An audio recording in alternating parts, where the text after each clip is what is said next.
انسان بھی وسوسے ڈالتا ہے. انسانوں کے وسوسے بظاہر تو بعض اوقات یوں لگتا ہے کہ شیطانوں سے بھی زیادہ ہوتے ہیں، اس لیے کہ شیطان کا وسوسہ آتا ہے چلا جاتا ہے. انسانوں کا وسوسہ جو ایک مرتبہ آ گیا تو جانا بڑا مشکل ہے. کیسے؟ کسی عورت کو جا کے بول دیا نا، یار تمہارے میاں کو میرے باتیں کرتے سنا کسی سے، چلے جی. اور یا میاں کو بول دیا یار تمہاری بیوی فون پہ باتیں کرتی کسی سے. یہ انسان نے وسوسہ ڈالا نا، یہ انسان نے وسوسہ ڈالا. اب بتائیں ذرا، شیطان کی طرح نکلے گا یہ نہیں نکلے گا. اب وہ بیچارے کی زندگی حرام ہو جائے گی، دن رات اس کا عذاب کے اندر پڑ جائے گا، اس کے دماغ سے وسوسہ نہیں نکلے گا.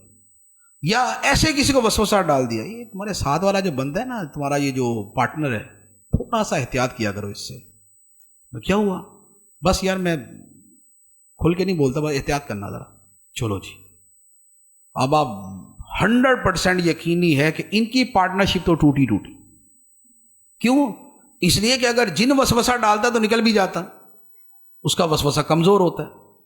یہ ڈالا انسان نے، یہ نہیں دل سے نکلے گا. اب ہر شے میں تھوڑا شروع ہو جائے، ہاں یار یہ اس وقت اس نے ایسی بات کہی تھی، اس وقت یہ اس نے کہا تھا، یہ فلاں جگہ یہ بات ہوئی تھی، ہاں کچھ تو ہوا تھا. ٹھیک. اسی طرح یہ ایک دو چار اور بندے ہیں جن کو ہمیشہ ہی وسوسہ ہوتا ہے. ایک داماد ایک بہنوئی ہمیشہ ہی وسوسے میں ہوتے ہیں کہ جو میں گیا تھا تو سب نے جنا کھڑے ہو کے سلوٹ نہیں مارا تھا، تو اس کا مطلب یہ ہوا کہ میری عزت ہی نہیں ہے ان کے دل میں. ٹھیک ہے. اب کسی نے دوسرے نے دماغ میں ڈال دیا یہ تیری عزت ہی کوئی نہیں، ارے میں جاتا ہوں تو ایسے ہو جاتا ہے، تو گیا کچھ بھی نہیں ہوا. چلو جی. اس کے بعد زندگی ختم.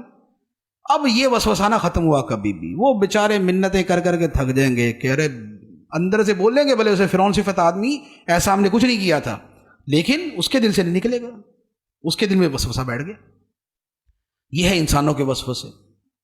اسی طرح گھروں کے اندر یہ جتنی یہ ساس بہو کی لڑائی ہے تو یہ شیطان تھوڑی آگے ڈالتا ہے. نہیں، ساس کو بھی پڑوسن نے آگے سمجھایا ہوتا ہے، بہو کو بھی پڑوسن نے آگے سمجھایا ہوتا ہے. یہ ہے من الجنۃ والناس، کہ جنوں اور انسانوں سے وسوسے آتے ہیں. گھر برباد ہو جاتے ہیں، لڑائیاں، تباہیاں، بربادیاں، جدائیاں، دوریاں سب ہو جاتی ہیں. کیوں؟ اس لیے کہ انسانوں کے وسوسے ان کو برباد کر دیتے. اسی سے آگے پھر عقیدے کے معاملات ہیں. کسی بد مذہب کے پاس بیٹھ جائیں گے تو اب ہمیں تو اتنا علم ہوتا نہیں ہے، یعنی ہماری عوام کو. اب اس نے ایسی چھوٹی موٹی بات کر دی، دماغ کے اندر وسوسہ ڈال دیا. پھر اس کے بعد فیس بک ہے، ٹی وی ہے، شوز ہیں، ڈرامے ہیں اور اس طرح کی چیزیں ہیں. اب وہاں پر جو ہے وہ نئے سے نئے جدت پسند، نئے مجتہدین، نئے مسائل نکالنے والے وہ آ کے کچھ بول دیں گے تو لوگ تو پہلے ہی جو ہے نا وہ چاہ رہے ہوتے ہیں کہ وہ مسئلہ پتہ چلے کہ جو نفس کے قریب ہو. یار پردہ کو اتنا بھی ضروری نہیں ہے، آنکھ کا پردہ ہونا چاہیے، دل کا پردہ ہونا چاہیے. تو بس اس کے بعد پھر یہ نفس کو زیادہ پسند آتا ہے تو پھر اس کے پیچھے لگ جاتے ہیں. اب خواہ وہ اسکول میں یا کالج میں پڑھانے والا استاد یا پروفیسر ہو، یا وہ یونیورسٹی کا چانسلر ہو، خواہ وہ وسوسے ڈالے، یا کوئی افسر وسوسے میں ڈالے، یا کوئی ڈاکٹر وسوسے میں ڈالے، یا کوئی علامہ صاحب ڈال دے، یا کوئی کسی بھی کیٹیگری کا آدمی ہے کہ جو سوٹڈ بوٹڈ ہو کے کسی بھی چینل پہ بیٹھ گیا اور اس کے بعد اس نے جو سمجھانا تھا سمجھا دیا. اب اس نے جو الذی یوسوس کا کردار ادا کیا، اب اس کے بعد وہ وسوسہ نکلنا بڑا مشکل ہے. اب بولے یار کہاں چینل پہ بیٹھا ہوا، کہاں فیضان بسم اللہ کا امام، تو اب تقابل پھر یوں کریں گے اس کا.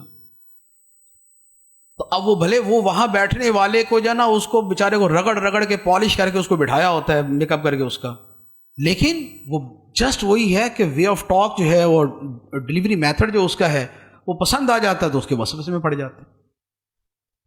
تو فرمایا کہ تم کہو میں پناہ لیتا ہوں لوگوں کے رب کی، لوگوں کے بادشاہ کی، لوگوں کے معبود کی، اس کے شر سے جو وسوسہ ڈالے اور جو وسوسہ ڈال کے تیزی سے چھپ جانے والا ہے. وہ جو وسوسہ ڈالتے ہیں لوگوں کے سینوں میں، جنوں میں سے بھی ہوتا ہے، انسانوں میں سے بھی ہوتا ہے.